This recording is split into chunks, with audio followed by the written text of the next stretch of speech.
taji la Dar. Cha pili, maandalizi yetu si yapo tayari, na kesho ni kapu, kwa tunaenda kupambana kushinda kuweza kufuzu. Maswali kwa Nasri?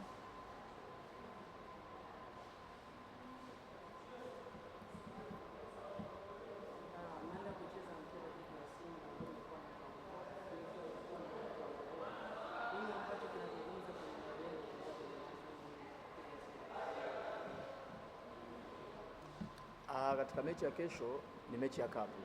Atakayefanya makosa ndiye atakayefunga, kwa sababu sio mechi ya ligi, ni mechi ya kapu. Kwa hiyo alojiandaa vizuri ndio anapata matokeo.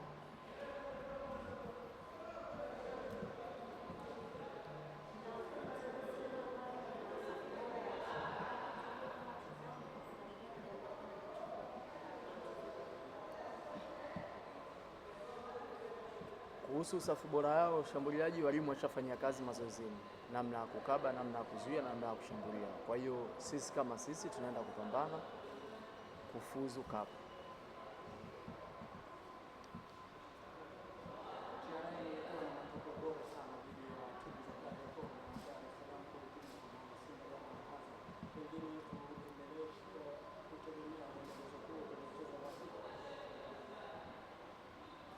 Inshallah. Cha muhimu kutegemea kwenye nyinyi ni matokeo mazuri kwetu, na kama tunavyosema watu wa Arusha, huruma sio malezi babani. Kwa ndio iko hiyo. Mwingine? Sawa, shukrani coach.